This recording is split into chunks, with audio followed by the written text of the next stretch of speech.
Clara Evans was still holding the medicine tray when Nico Salvatore's mother destroyed her in front of 20 people. The dining room looked like something stolen from an old European palace. Crystal chandeliers hung above a table long enough to seat a royal bloodline. Candles burned in gold holders. Rain crawled down the tall windows behind them, turning the gardens outside into black glass. Every person at the table wore silk, diamonds, tailored suits, and the kind of cold expressions Clara had only seen in hospital waiting rooms when rich families were deciding who would inherit what.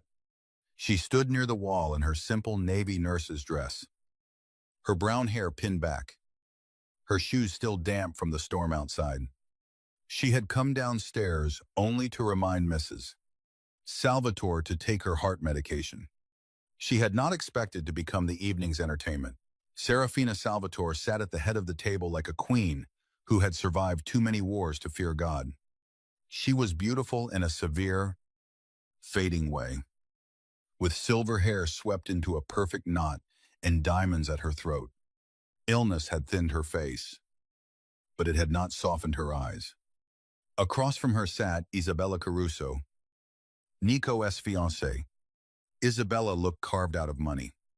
Sleek black dress, ruby earrings, red lips tilted into a smile that was not quite human. Clara kept her voice low. Mrs. Salvatore, your medication is due. A few men stopped talking. Someone laughed quietly. Serafina did not reach for the glass of water. Instead, she looked Clara up and down.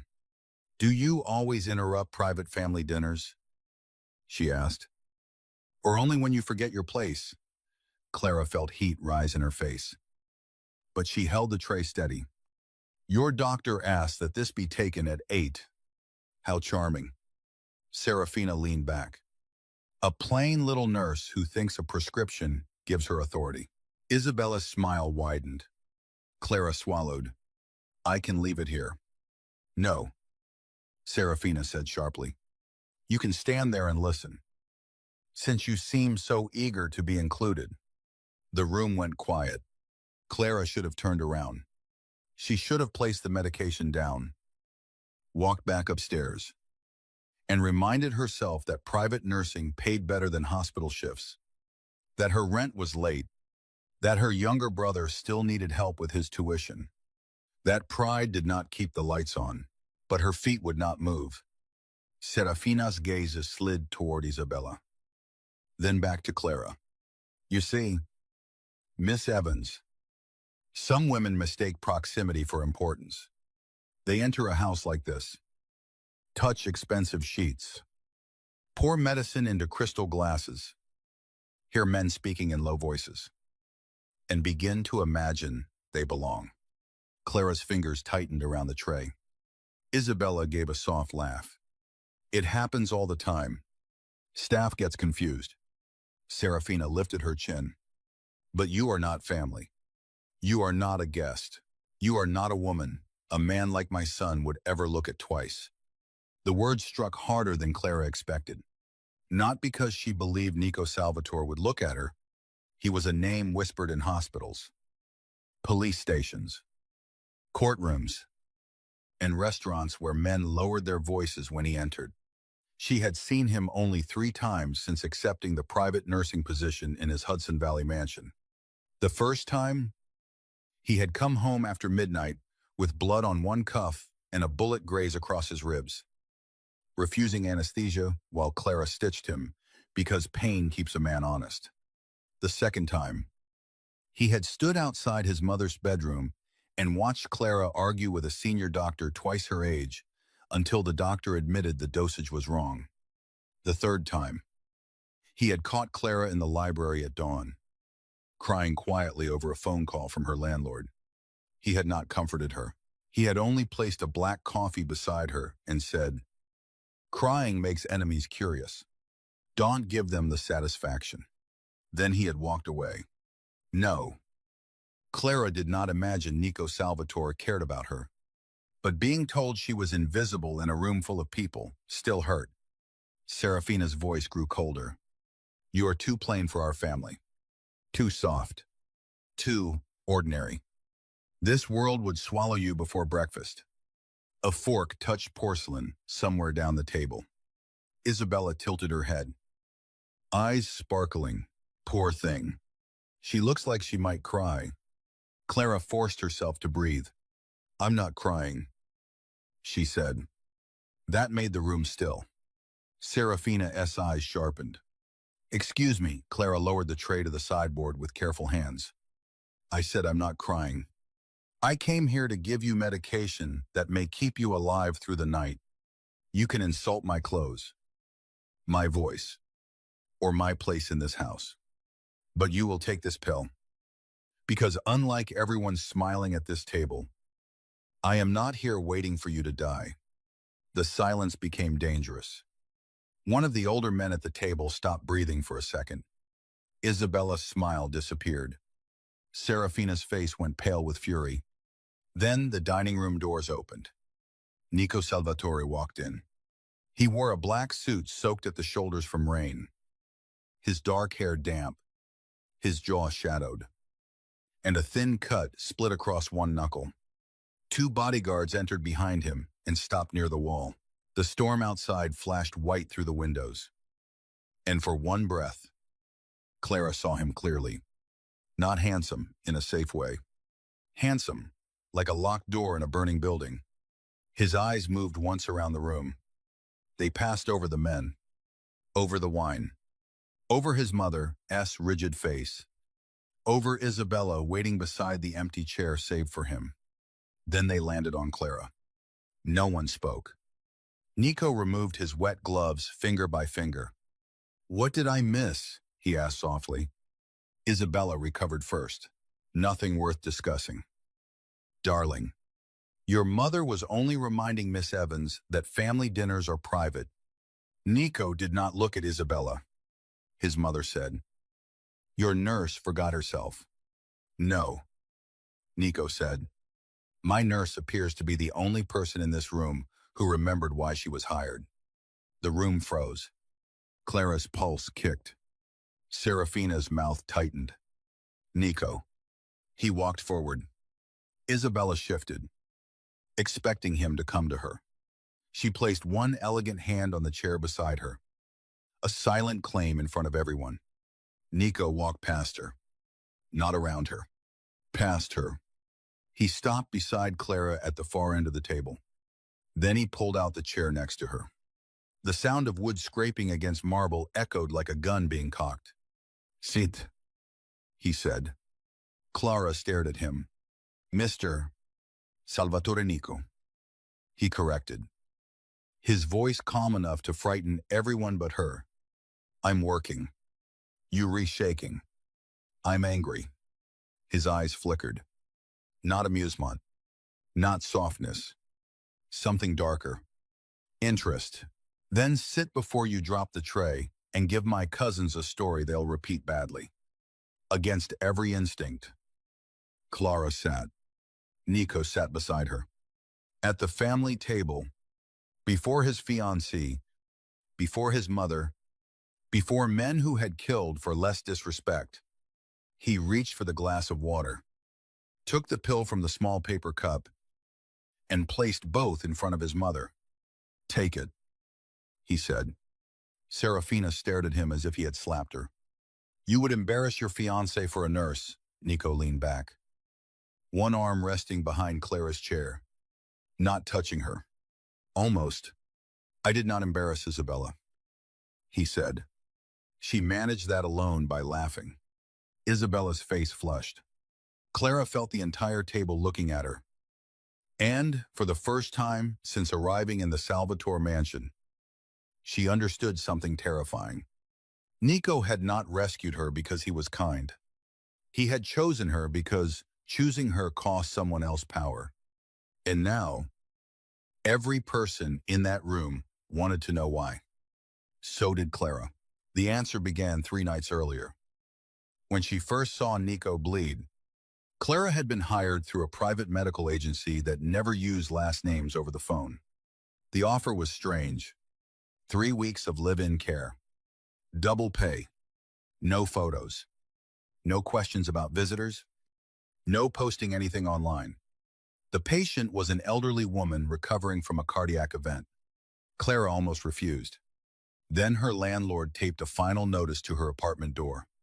So she packed 2 uniforms, one pair of black flats, and the small silver cross her grandmother had given her, and got into the black SUV waiting under the elevated tracks in Queens. The Salvatore mansion stood behind iron gates in the Hudson Valley, half hidden by pines and rain. It had a private clinic in the East Wing, a chapel behind the gardens, and cameras tucked into every corner like watchful eyes. The house manager, Renata, gave Clara a room on the 3rd floor and 3 rules. Never enter the West Corridor after midnight. Never answer a phone that isn't yours. And if Mr. Salvatore tells you to leave a room, leave before you understand why, Clara asked. And Mrs. Salvatore Renata's expression changed. Do not let her make you hate yourself. She does that when she is afraid. That first night, Clara checked Serafina's blood pressure, adjusted the oxygen monitor, and listened to the old woman pretend not to be in pain. You were young, Serafina said. 29. That is young when every room you enter has men with guns. Clara glanced at the 2 bodyguards outside the door. I work in emergency medicine. Guns don't impress me. Serafina looked at her for the first time. They should. Before Clara could answer, shouting erupted downstairs.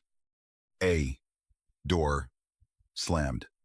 Its heavy footsteps crossed marble. Renata appeared in the bedroom doorway. Pal. 8.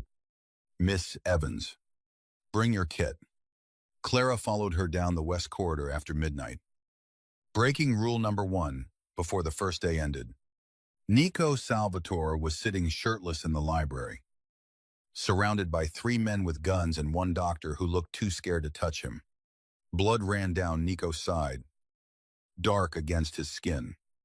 Tattoos covered his chest and shoulders. Black ink disappearing beneath muscle and fresh bruises. He looked up when Clara entered. Who is she? The nurse, Renata said. I asked for a surgeon. The surgeon fainted. The frightened doctor whispered. I did not faint. Nico's eyes stayed on Clara. Can you stitch? Yes.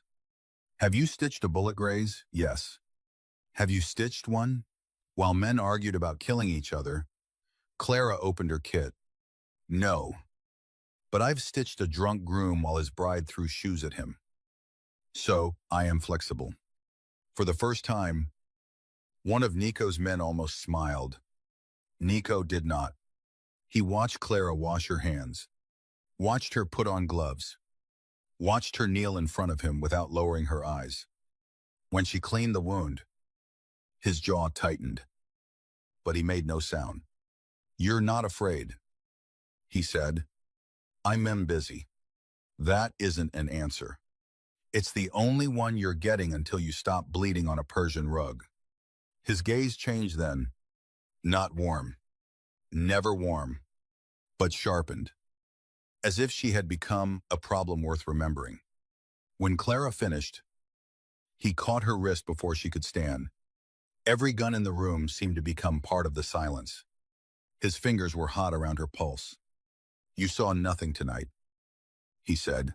Clara looked down at his hand, then back at his face. I saw a man who needs antibiotics, rest, and possibly therapy. Someone coughed. Nico's mouth barely moved. Almost a smile. Almost. Careful. Miss Evans. I usually am. He released her slowly. But from that night on, Nico noticed things. He noticed that Clara touched his mother's shoulder before taking her blood pressure, so Serafina would not startle awake. He noticed she watered the dying basil plant in the kitchen window. He noticed she gave firm orders in a soft voice, which made arrogant men lean closer and then obey before realizing they had done it. He noticed her shoes were cheap, polished carefully, and worn thin at the heels. Clara noticed him noticing. and she hated how aware she became of his presence. Nico moved through the mansion like weather. People adjusted before he entered. Conversations died. Men stood straighter. Women lowered their lashes or sharpened their smiles. He rarely raised his voice because he never needed to. The house was full of portraits of dead Salvatores, but Nico seemed more haunted than any of them. Sometimes Clara saw him in the hallway outside his mother's room, watching through the cracked door while Serafina slept. His face in those moments was not soft, but stripped down, like a man guarding the last piece of a life he refused to admit he still loved. Then he would see Clara, and the armor returned. "You should sleep," she told him once. "So should you. I'm paid not to." I'm not. Then you were just stubborn for free." His eyes moved over her face. "You talk to all your employers like this, only the ones who bleed on furniture." He stepped closer, and the hallway seemed to shrink. "Do I frighten you?" "Clara." It was the first time he used her first name. She should have lied. Instead, she said, "Yes." Something unreadable passed through his eyes. "Good," he said. Then, after a pause, "Quieter. But not enough to make you stupid." She did not know what that meant. She would. After the dinner, everything changed. Nico, sitting beside Clara, was not a romantic gesture. It was a declaration of war disguised as manners. By morning, the staff avoided her eyes. Bodyguards opened doors for her too quickly. Renata warned her not to walk in the gardens alone. Serafina refused to speak during her morning examination. Isabella arrived before noon in a cream coat and diamonds. Carrying a smile sharp enough to cut silk, she found Clara in the upstairs sitting room, organizing medication. "You must feel very special," Isabella said. Clara did not look up. "I feel understaffed." Isabella laughed softly. Nico likes unusual things. For a while, Clara placed a bottle into the locked box. Then you have nothing to worry about. "You think because he sat beside you, he chose you?" Clara finally looked at her.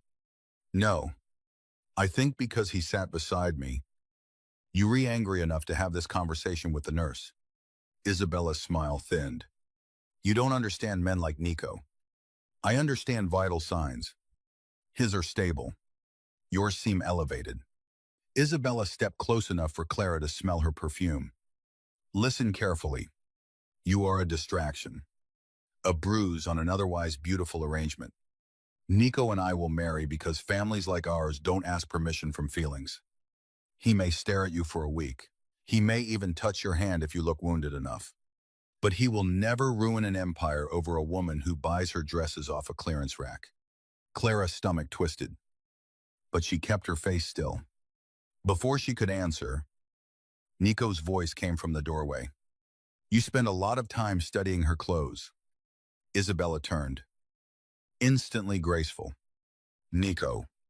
He stood with one hand in his pocket, eyes colder than the rain against the windows. "I was inviting Clara to lunch," Isabella said. "No. You were threatening her badly." Clara exhaled. "I don't need you need to stop pretending. Insults don't leave marks," Nico said, without looking away from Isabella. That silenced her. Isabella's face hardened. "Careful. Darling. People are beginning to talk. Let them. About her. About me. About me. About me," Nico said. "They know better than to talk about her." The words landed between them like a knife. Clara felt her pulse climb. Isabella looked from Nico to Clara, and something ugly flickered beneath her beauty. "You're making a mistake." Nico stepped into the room. "No," he said. "I'm waiting to see who becomes desperate because of it." Only later did Clara understand. Nico had not chosen her only to defend her. He had chosen her to provoke the snake hidden inside his house. That night, Clara's apartment in Queens was broken into. She was not there. She was in the mansion, sitting in a guest room she had not asked for, arguing with Nico while rain battered the windows. "You moved me without asking," she said. Nico stood near the fireplace. "Jacket off." Sleeves rolled to his forearms. "Someone searched your apartment at 9:14 p.m. Clara went cold. "What?" "My men were watching the building." "You had men watching my building?" "Yes." "Since when?" "Since dinner." She stared at him. "That is not protection. That is surveillance. That is the reason you were alive." "You don't know that." "I know the man who entered your apartment had a knife and left angry." The room tilted slightly. Clara gripped the back of a chair. "My brother sometimes stays there. He was at campus." "I checked." "You check my brother? I check everything that can be used against someone under my roof." "I am not under your roof by choice." "No," Nico said. "You re-under it because someone has decided you matter." His voice was calm. That made it worse. Clara stepped closer to him, anger burning through fear. "I mattered before you noticed me." Nico went still. For a moment. The only sound was rain. Then he said, "Yes." One word. No defense. No arrogance. It unsettled her more than any argument would have. Clara looked away first. "Why would anyone come after me? Because my mother insulted you." I contradicted her. "And Isabella threatened you. That puts you in the center of a table where everyone is holding knives under the cloth. I didn't ask to be at your table. No one ever does." His eyes lowered briefly to her mouth, then returned to her eyes so quickly she wondered if she had imagined it. She had not. The air between them changed. A dangerous, quiet pull. Clara took one step back. Nico noticed. Of course he did. "Your room has guards outside," he said. "No cameras inside. I'm a criminal." Clara. Not a coward. You say that like it's reassuring. It's accurate. She almost laughed. But fear caught it. Nico moved toward the door, then stopped. "Lock it after I leave. There are guards outside. Lock it anyway." "Do you think your own men can't be trusted?" He looked at her over his shoulder. "I think trust is what gets people buried." Then he left. Clara locked the door. She did not sleep. At Deutsche M. She heard a child crying. At first, she thought the sound belonged to a dream. A small sob beyond the wall. Muffled. Then silence. Clara sat up in the dark. Heart pounding. The mansion was too large. Too old. Full of pipes and wind and secrets. Then she heard it again. She opened her door. The guard outside turned immediately. "Miss Evans, you need to stay in your room. There's a child crying." His expression changed. Not confusion. Alarm. "Go back inside." Clara looked down the hallway. At the far end, a narrow door stood ajar. Warm light leaking through. Another sob. Clara moved before the guard could stop her. Inside was a small nursery hidden behind a bookshelf. A little girl sat on the floor. No older than 5. Clutching a stuffed rabbit with one button eye. She had dark curls, tear-streaked cheeks, and a fever flush. Clara knelt instantly. "Hi. Sweetheart, I'm Clara." The girl stared at her. Behind Clara, the guard cursed under his breath. Then Nico appeared. His face was lethal. "What happened?" The guard lowered his head. "She woke up asking for you." Nico stepped into the nursery, and the little girl ran to him. He caught her carefully, one large hand cradling the back of her head. The sight hit Clara in the chest so hard she almost looked away. Nico Salvatore, feared by men twice his age, held a feverish child like she was made of glass. Lucia, He murmured in Italian. "You're safe." Clara rose slowly. "She has a fever." Nico's eyes met hers. For the first time since she had known him, something like fear lived there. "Can you help her?" The question was quiet. "Not in order." Clara nodded. "Yes." Lucia was not his daughter. Not exactly. Clara learned the truth while cooling the child's fever with damp cloths and measuring medicine by lamplight. Lucia was the daughter of Nico's younger cousin, murdered 6 months earlier during a truce meeting that became an ambush. Nico had hidden the child in the mansion because the men who killed her parents wanted the Salvatore bloodline erased. Officially, Lucia had died with them. Unofficially, she slept behind a hidden bookshelf with 2 guards outside and nightmares no child deserved. "Why didn't anyone tell me?" Clara asked. Nico stood near the crib, his arms crossed. "The fewer people who know she breathes, the longer she keeps doing it. Your mother knows, yes." Isabella, his jaw tightened. "No." That answer mattered. Clara smoothed Lucia's curls as the child slept. "She needs sunlight. School. Other children. She needs to survive. She needs both." Nico looked at her. For once, Clara did not soften her voice. "You can protect her by turning her childhood into a prison." A muscle moved in his jaw. "You think I don't know that? I think knowing something and doing something about it are different things." He moved closer. Stopping on the opposite side of the crib, "You're very brave when a child is involved. I'm very brave when adults are being stupid." His eyes held hers over the sleeping child. The room felt too small. He reached across the crib. Not for Clara, but for the blanket near her hand. His fingers brushed hers. Barely. Still, her breath caught. Nico's gaze dropped to their hands. He withdrew first. The restraint was worse than touch. "Go to bed," he said. Clara whispered. "You say that when you're afraid of what happens if I stay." His eyes lifted. For a second, she thought he might deny it. Instead, he said, "Yes." Then he walked out. The next morning, Serafina finally spoke to Clara. "You found Lucia?" Clara adjusted the old woman's pulse monitor. "She found me." Serafina looked toward the windows. Morning light made her look smaller, more human. "That child is the only innocent thing left in this house." "Then why invite Isabella into it?" Serafina's hand tightened on the sheet. Clara noticed. Nurses noticed everything. The twitch before pain. The breath before a lie. The silence before confession. "Mrs.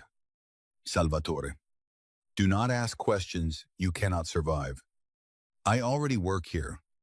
Serafina laughed once. Bitterly. "You are either foolish or extraordinary." "I'm usually tired." For the first time, Serafina almost smiled.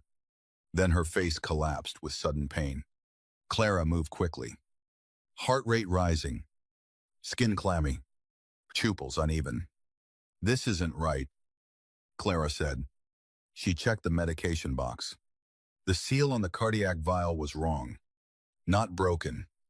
Replaced. A chill moved through her. Someone had switched Serafina's medication. Clara hit the emergency button, then pulled the vial into her pocket before the room filled with guards. Nico arrived in less than a minute. "What happened?" "Adverse reaction. I need a full tox screen." "Now." His eyes narrowed. "Poison. I didn't say that." "You didn't have to." Serafina grabbed Clara's wrist with surprising strength. "Not here," the old woman whispered. "Walls, listen." Nico heard. His expression turned to stone. Within 10 minutes, Clara, Serafina, Nico, Lucia, and 6 armed men were in black SUVs heading through the storm toward a private safe house on the coast. Forced proximity stopped being a romance trope and became a locked reality. The safe house sat on a cliff above the Atlantic. All steel windows, gray stone, and waves breaking below like bones. Clara was given the medical room. Serafina was placed under constant care. Lucia slept in the room across from Clara's cell, watched by 2 guards. Nico took the office and did not sleep for 36 hours. Clara worked until her hands cramped. The tests confirmed it. A slow poison disguised through medication interactions. Not enough to kill quickly, enough to weaken, confuse, and make Serafina appear naturally deteriorating. Someone wanted her alive long enough to sign documents, then dead before she could regret it. Nico read the results without blinking. Clara stood across from him in the office, while Dawn grayed the windows.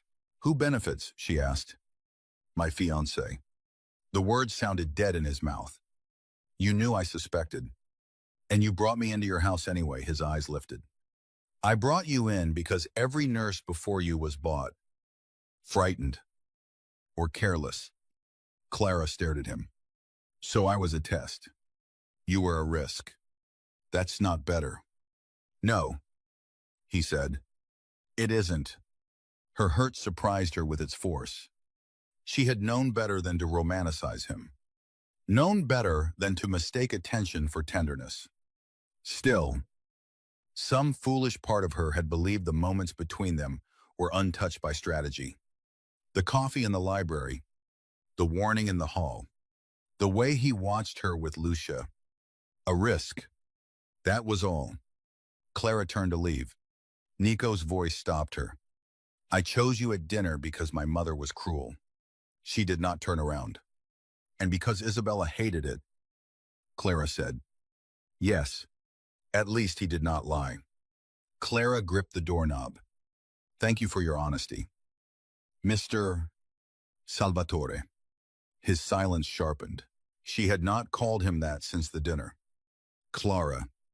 "No." She turned back, eyes burning. "You don't get to say my name like it belongs somewhere in your mouth when you admit you used me as bait." His face changed.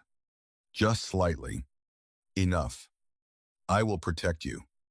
You endangered me first." "Yes." The answer broke something.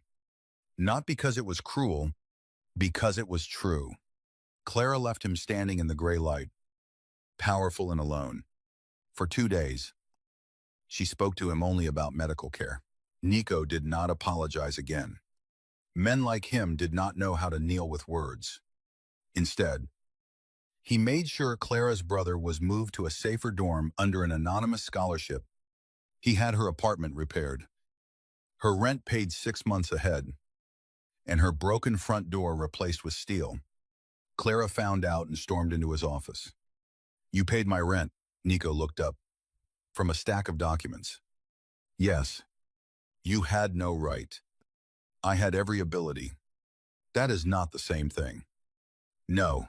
It is the only thing that works in my world." "I don't live in your world." "You do now." The words landed too close to fear. Clara stepped toward his desk. "I am not yours to manage." Nico stood. "No," he said. "You are not." The admission should have satisfied her. It did not, because his eyes said something else. Something darker than possession because it was fighting itself. A phone rang on his desk. He answered. Listening. His expression emptied. Then he looked at Clara. "Isabella has called a press dinner tomorrow night. She intends to announce our wedding date." Clara felt something twist in her chest and hated herself for it. "Then announce it." Nico watched her carefully. "You want me to marry her. I want you to stop dragging me through your war. She poisoned my mother. Then expose her. I can without knowing who helped her. So what do you need?" He came around the desk slowly. Clara should have moved. She did not. "I need Isabella angry enough to make a mistake." "No. You don't know what I'm asking." "Yes. I do." His eyes held hers. "I need you beside me at the press dinner." Clara laughed once, without humor. "As what, your nurse?" As the woman I trust. The room went silent. The words were not romantic. Not exactly. But from Nico Salvatore, they sounded more intimate than love. Clara's heart betrayed her. Beating hard. That's manipulation. Yes. At least pretend to be ashamed. I am. She searched his face and found no performance there. Only exhaustion. Anger. Need. Restraint pulled so tight it looked painful. If I do this, she said, it's for your mother and Lucia. Not for you. Nico nodded. And after that, you let me go. His jaw tightened. For the first time, he did not answer quickly. Clara's voice dropped. Nico. His name came out softer than she intended. His eyes flickered. Yes, he said finally. After that, I let you go. The press dinner was held in Manhattan. At a private club above Central Park, where the elevators required fingerprints and the waiters moved like ghosts. Clara wore a dark green dress Renata had left on her bed. It fit too well to be accidental. She almost refused to wear it. But her own clothes had disappeared for cleaning, and she did not have time to fight a mansion. When Nico saw her, he stopped mid-sentence. It lasted only a second, but Clara saw it. His gaze moved from her pinned hair to the curve of her waist to the nervous grip of her fingers around her small clutch. Then his eyes returned to her face, and everything in him locked back into control. You look uncomfortable, he said. I am good. Most beautiful things are dangerous when uncomfortable. Clara stared at him. That was almost a compliment. It was a warning. Do you flirt with everyone like a funeral director? No. Before she could respond, he offered his arm. She looked at it, then at him. This is pretend. His voice lowered. Then pretend well. Cameras flashed the moment they entered. The room turned. Isabella stood near the windows in white satin, surrounded by donors, politicians, and men who pretended their hands were clean. When she saw Clara on Nico's arm, her face did not change. Her eyes did. Nico guided Clara through the crowd with one hand resting lightly at her back. Not possessive enough to claim. Not distant enough to deny. Every inch of contact burned through the thin fabric of her dress. People whispered. Isabella approached with a champagne glass. Nico, she said sweetly. You brought the nurse. Nico's thumb pressed once against Clara's back. A warning, or reassurance. Clara could not tell. I brought Clara, he said. Isabella's smile glittered. How progressive of you. Clara met Hergaze. How predictable of you. A quiet shock moved through the nearby guests. Nico looked down at Clara. There it was again. That flash of fascination he tried to bury. Isabella leaned closer. Enjoy the borrowed dress. Miss Evans. Borrowed things must always be returned. Before Clara could answer, Nico took the champagne from Isabella's hand and set it on a passing tray. Careful, he said softly. Your jealousy is starting to look cheap. The smile fell from Isabella's face. A man approached then.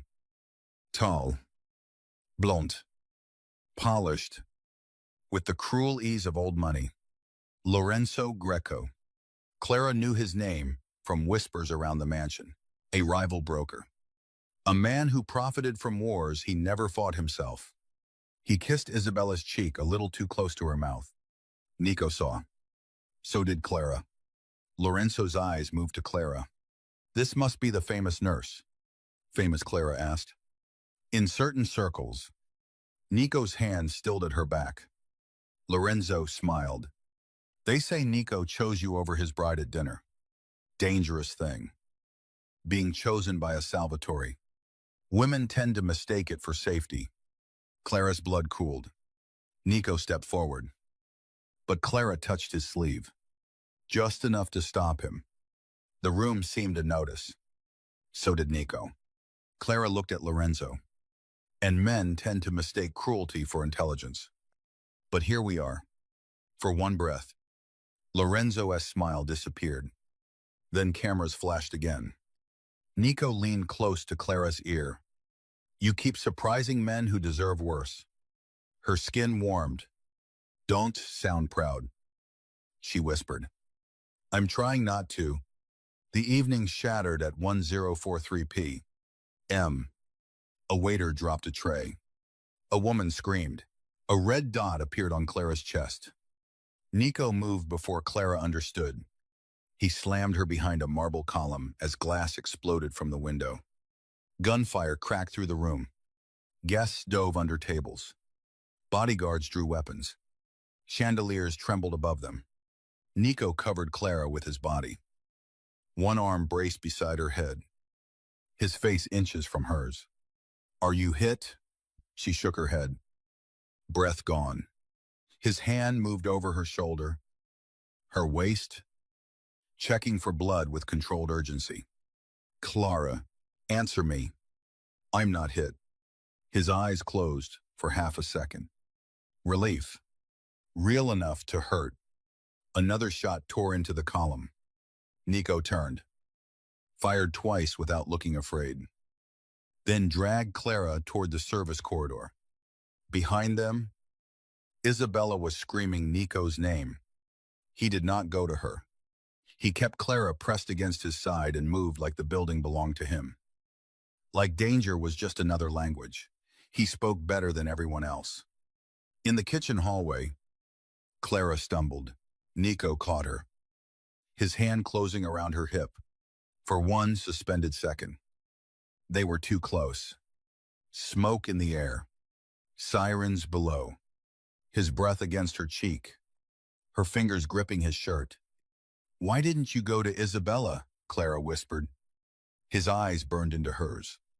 Because the bullet was aimed at you? That was the moment Clara understood. She was no longer bait. She was the target. And Nico was terrified. Not loudly. Not gently. Terrified like a man who would burn cities before admitting his hands shook. He lifted her into a black SUV waiting in the alley. Rain poured over both of them.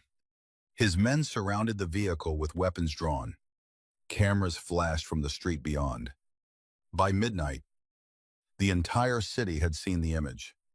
Nico Salvatore carrying the plain nurse through the rain, while his fiancée stood behind him in shattered glass. The scandal became a wildfire. By morning, every gossip site in New York had a headline.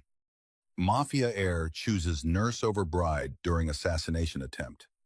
Clara stared at the screen in the safe house kitchen. Exhausted and numb, Nico entered behind her. Don't read it. You made me famous by almost getting me killed. I didn't shoot at you. No. You just made sure everyone knew hurting me would hurt you. His silence confirmed it. Clara turned. You did this on purpose. I did not order the shot, but you wanted them to believe I mattered. Nico's voice went quiet. You do. The words were too simple. Too late. Too dangerous. Clara shook her head. Dawn, too. He stepped closer. She stepped back. Pain moved across his face so quickly she almost missed it.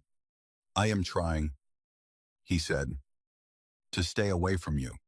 Try harder. I have. The room changed again, filling with all the things they had not said. The almost touches. The locked doors. The way he watched her walk into rooms as if counting every threat before she saw one. The way she listened for his footsteps at night. Clara's voice trembled. You used me. Yes. You scared me. Yes. You protected me. Yes. I don't know which one matters more. Nico looked at her as if the answer might ruin him. Neither do I.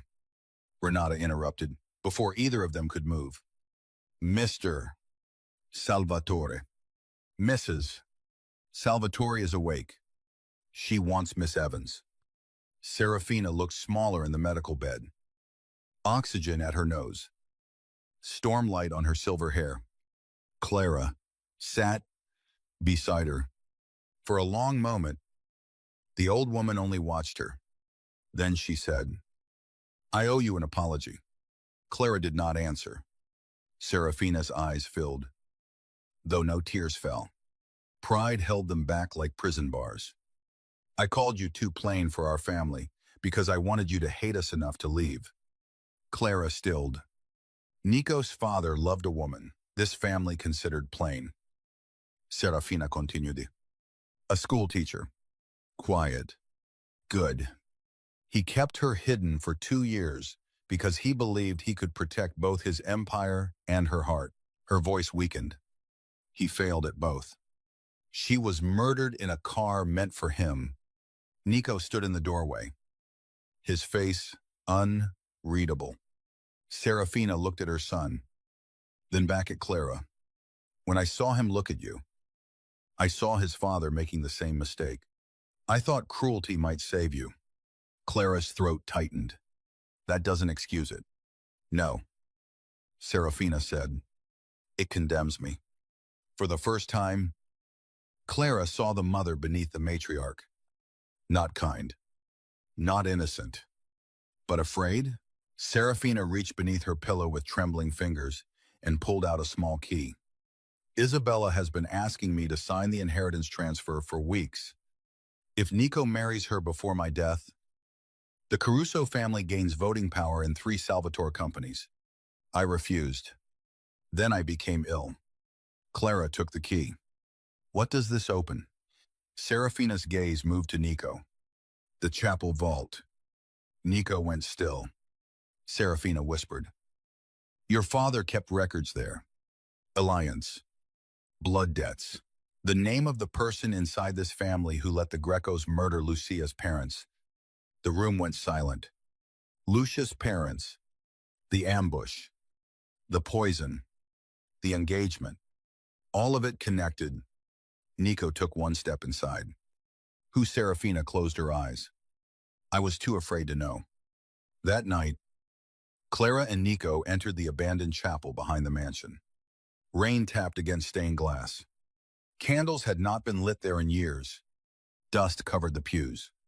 The air smelled of stone, wax, and old grief. The vault was hidden beneath the altar. Nico unlocked it with Serafina's key, while Clara held the flashlight.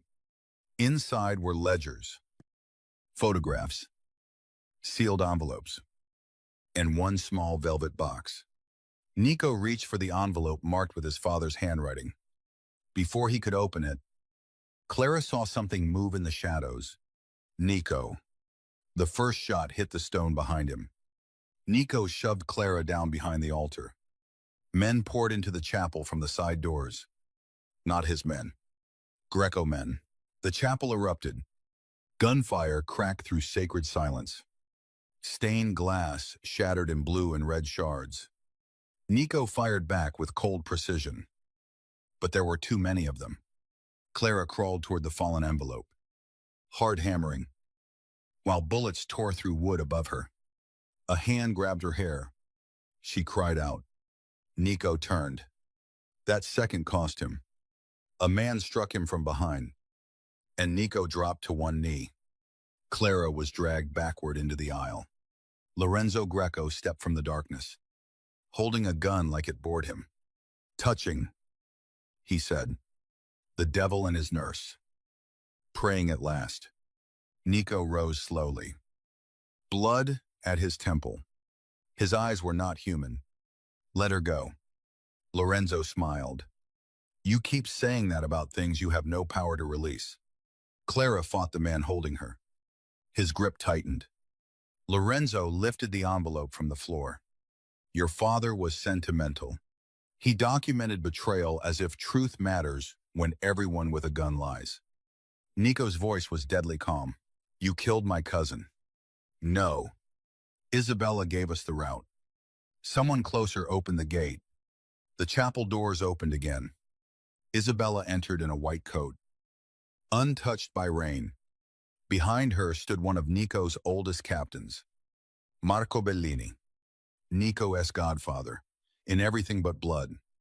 For the first time, Nico looked truly wounded. Not by the blood on his face, by the man beside Isabella. Marco. Marco would not meet his eyes. Isabella walked down the aisle slowly. You were supposed to marry me. Nico. You were supposed to secure the families. Keep your mother quiet. And let grief make you obedient. Nico stared at her. You poisoned my mother. I softened her. Clara's stomach turned. You tried to kill a child, Clara said. Isabella looked at her like she had forgotten Clara was there. Children are only valuable when they inherit something.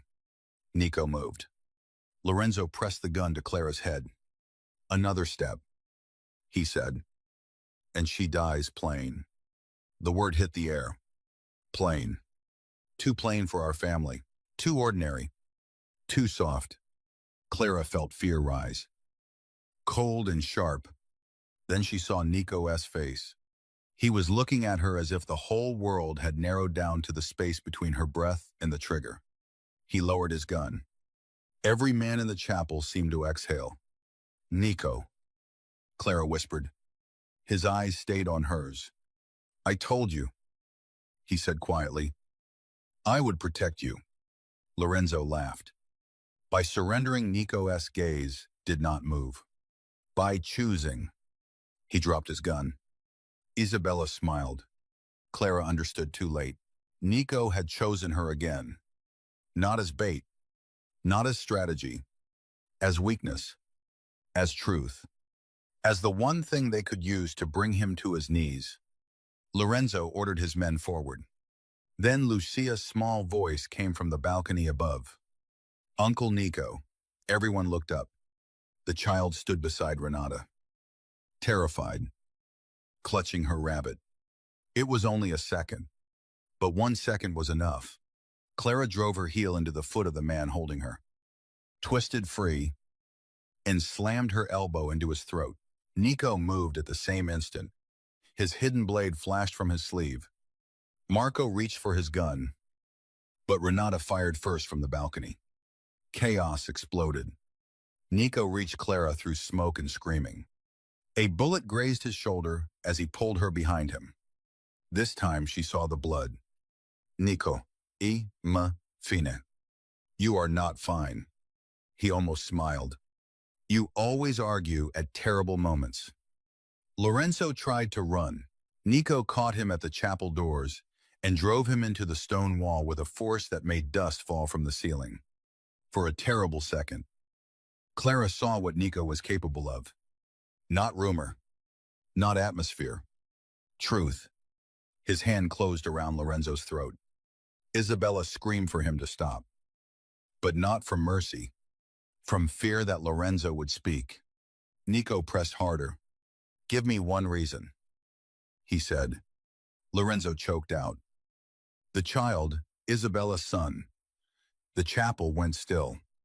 Isabella's face drained of color. Nico turned his head slowly.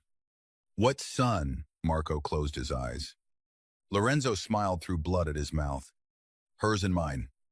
Hidden in Boston. She needed your name before anyone discovered she carried Greco blood into a Caruso marriage contract. The betrayal landed like thunder. Isabella had not only poisoned Serafina, she had planned to marry Nico while hiding a child with his enemy. Using the Salvatore Empire to protect Greco blood and erase Lucia's claim, Nico released Lorenzo and turned toward Isabella. She backed away. Nico, she whispered, you know why I did it. This world rewards men for worse. No, he said. This world buries women and calls it business. I have buried enough. His gun rose. Clara stepped in front of him. Not because Isabella deserved mercy, because Nico deserved not to lose the last piece of himself in that chapel. Nico. His eyes flicked to Clara. Wild with grief and rage. Move. No. She tried to kill my mother. I know. She would have killed Lucia. I know. She put a gun to your head through his hand. Clara moved closer. Slow. Careful. until she stood between him and the woman who had destroyed his family. And if you kill her like this, Clara whispered, she gets to make you into exactly what she said you were. His chest rose and fell. The gun remained raised. Clara reached for his wrist. This time, he did not pull away. His skin was hot. His pulse, brutal. You chose me, she said softly. Choose yourself too. The fight left his eyes in pieces. He lowered the gun. His men took Isabella, Lorenzo, and Marco alive. Dawn. The chapel was surrounded by black SUVs and federal vehicles that arrived because Nico had sent evidence anonymously before entering the vault. Clara understood then that he had planned for betrayal, but not for her to be caught inside it. That was the part that broke him. At sunrise, Nico collapsed. Blood loss. Clara told herself professionally. Shock. She told herself clinically. Fear. Her heart whispered. She rode with him in the ambulance to a private hospital where no one asked questions. She held pressure to his shoulder and ordered him to stay awake. His eyes found hers beneath the harsh white lights. You're angry. I am furious. Good. Stop saying that. I like you alive enough to hate me. Her hands trembled. He noticed. Even half-conscious. He noticed. Clara, he whispered. What if I die? You are not dying. If I die, he continued. Stubborn, even bleeding. Lucia's documents are in the black safe. Renata knows. Your brother's tuition is paid through graduation. Your apartment is yours. No one will touch you. Tears blurred her vision. You arrogant. Controlling. Impossible man. His mouth curved faintly. You forgot criminal. I'm adding it to the list. His eyes softened in a way that frightened her more than bullets. I didn't know how to want you without making you a target. Clara pressed harder against the wound. Voice breaking. Then learn. He watched her like those words hurt more than the bullet. Stay, he whispered. The ambulance doors opened. Doctors rushed in. Clara was pulled away. For 6 hours, she waited outside surgery, with Lucia asleep in her lap and Serafina beside her in a wheelchair. The old woman did not speak for a long time. Then she reached across the space between them and touched Clara's hand. I was wrong, Serafina said. Clara looked at her. Serafina's eyes were vet now, pride finally defeated by fear. You were not too plain for our family. You were too good for what we had become. Clara swallowed. I don't know if that makes this better. It doesn't, Serafina said. But perhaps it can make us begin again. Nico survived. Of course he did. Men like him seemed built to make death wait outside the door until they finished giving orders. When Clara entered his hospital room the next morning, he was awake, pale, furious, and attached to monitors he clearly resented. You intimidated 2 nurses, she said. They tried to sedate me. You needed sedation. I needed information. You needed humility. His eyes moved over her face, lingering on the shadows beneath her eyes. You didn't sleep. Neither did your mother. Lucia with Renata. Safe. His body eased at that. Clara adjusted his IV with practiced hands, trying not to look at the bandage across his shoulder. The bruising along his ribs. The vulnerability of him in a hospital bed. Nico watched her. You're leaving, he said. Her hands stilled. It was not a question. The room felt suddenly too quiet. I should. Yes. The answer hurt more because he agreed. Clara looked at him. You said you'd let me go. I did. And will you? His jaw tightened. For a moment, she saw the war inside him. The old Nico would have locked every door, bought every building around her, placed men in every shadow, and called it love.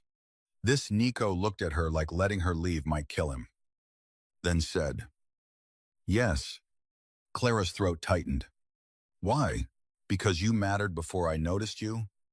Her own words returned to her, but in his mouth they became something sacred.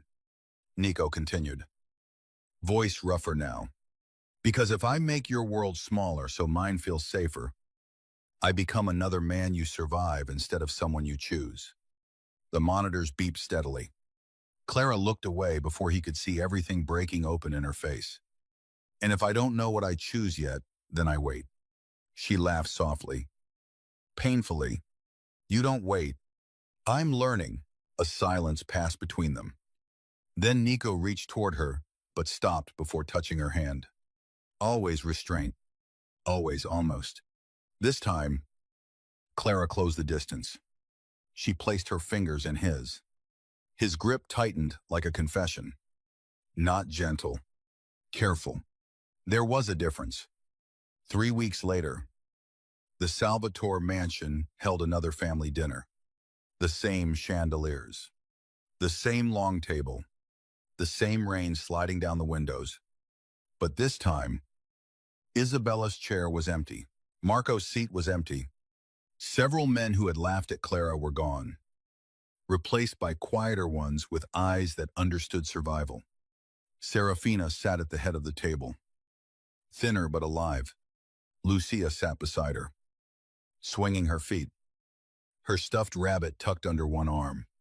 Clara entered wearing her own dress. Simple, blue, bought with her own money. No borrowed silk. No armor. Conversation stopped. Some guests looked startled to see her. Others looked afraid to react incorrectly. Nico stood at the far end of the room in a black suit, his shoulder still healing. His eyes fixed on Clara like the rest of the world had become background noise. Beside his chair was the place traditionally reserved for his future wife. Empty. Clara's pulse quickened. Serafina rose slowly with the help of her cane. Every person at the table stood with her. The old woman looked directly at Clara. "Miss Evans," she said, her voice carrying through the candlelit room. "The last time you stood in this dining room, I used this table to humiliate you." Clara did not move. Serafina's hand trembled on the cane, but her chin stayed high. "I said you were too plain for our family. I said you did not belong in our world. I was cruel because I was afraid, and proud because pride was easier than apology." She paused. Nico watched silently. Serafina continued. "Tonight, in front of my family, I say this clearly. You saved my life. You saved my son from becoming his worst grief. You protected Lucia when blood could not. And if this family is ever worthy of you, it will be because we learned how to become better in your presence." No one breathed. Then Serafina lowered her head. The matriarch of the Salvatore family bowed to the nurse she had insulted. Clara's eyes burned. She whispered, "Thank you." Nico moved then. He walked toward Clara just as he had that first night. Past the empty chair. Past the staring family. Past every rule his world had written for him. He stopped in front of her. "I promise to let you go," he said quietly. Clara looked up at him. "You did. I kept that promise." "Yes." His eyes held hers, dark and steady. "Now I am asking you to stay." The room disappeared. Clara heard only the rain, her own heartbeat, his breath. "As your nurse," she asked. "No. As your weakness." His jaw flexed. "As my choice." The word moved through her like light through stained glass. Choice. Not bait. Not protection. Not strategy. Choice. Nico reached into his jacket and removed a small velvet box. For one wild second, Clara thought it was a ring. It was not. Inside lay a key. Brass. Old. Worn smooth. The chapel. he said. The vault is gone. The records are with people who can do something useful with them. I'm turning the chapel into a schoolroom for Lucia and the children of the families we've buried. Clara stared at the key.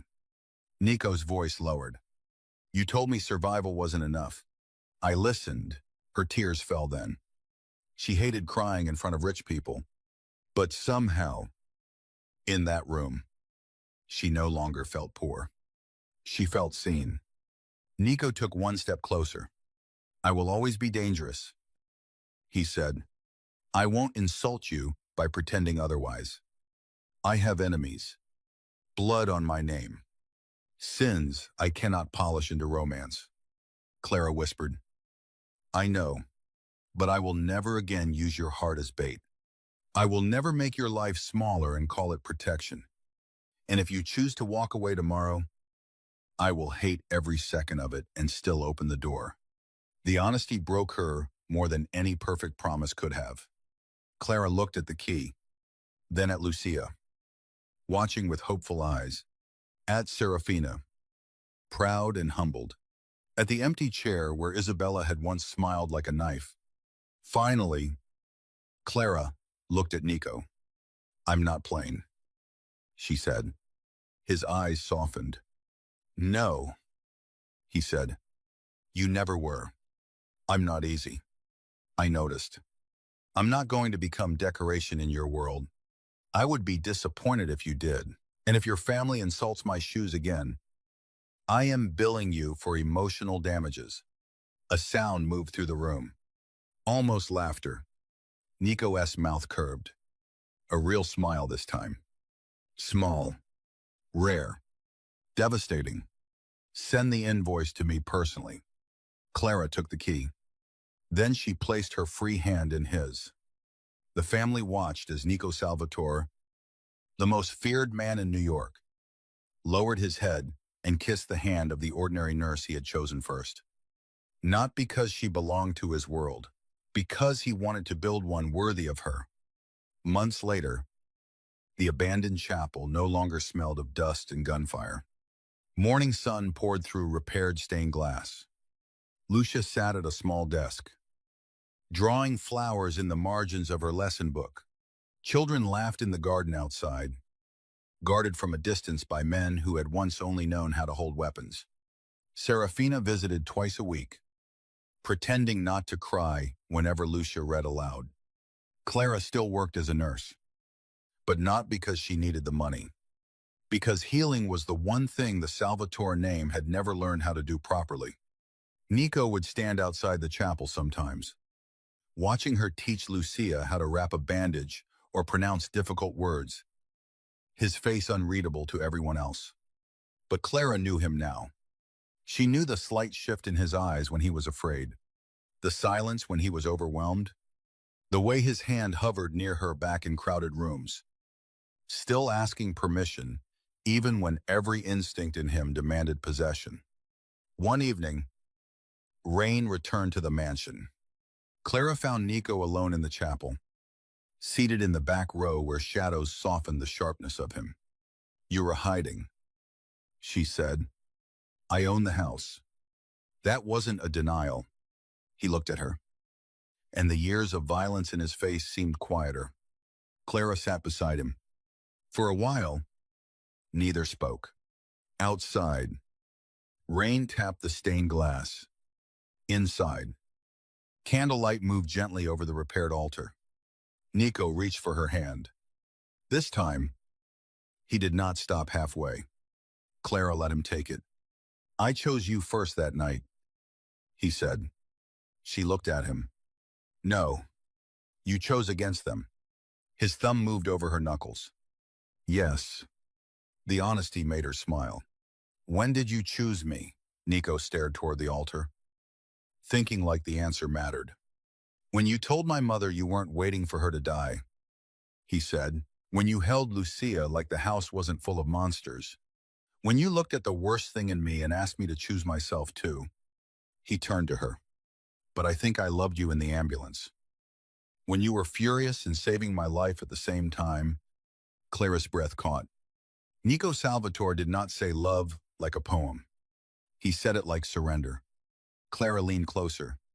That's a terrible time to fall in love. I'm a terrible man.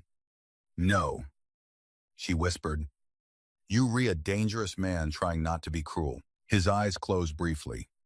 When he opened them, there was devotion there. Dark, earned, terrifying in its depth. Clara, yes, if I ask you to marry me one day, it won't be in front of my family. It won't be because of an inheritance, a war, or a chair at a table. Her heart began to pound. It will be somewhere quiet, he said. Somewhere you can say no without anyone watching.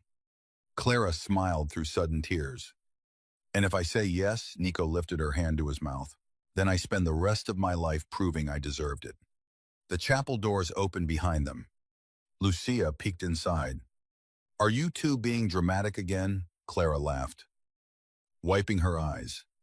Nico. She hid. Constantly. Apparently. Lucia ran down the aisle and climbed between them, forcing Nico to make room. He did. Awkwardly. Gently. As if love still surprised him every time it asked for space. Clara looked at them, both beneath the colored light. The mafia boss. The hidden child. The ordinary nurse who had walked into a mansion to do a job and found a family buried beneath fear. Outside, black SUVs waited in the rain. Enemies still existed. The Salvatore name still carried shadows. But inside the chapel, Nico held Clara's hand openly while Lucia leaned against his side. And for once, no one in the world was being used as bait. No one was being chosen as strategy. No one was being told they were too plain to belong. Nico looked at Clara over Lucia's head. His voice was low enough that only she heard it. You were the first honest thing this house ever feared. Clara squeezed his hand. And you were the first dangerous thing I ever trusted. The rain softened. The candles burned steady. And in a world built on bloodlines, power, and beautiful lies, the most feared man in New York sat in the back of a restored chapel, holding the hand of the woman his family once mocked, as if choosing her first had saved him last.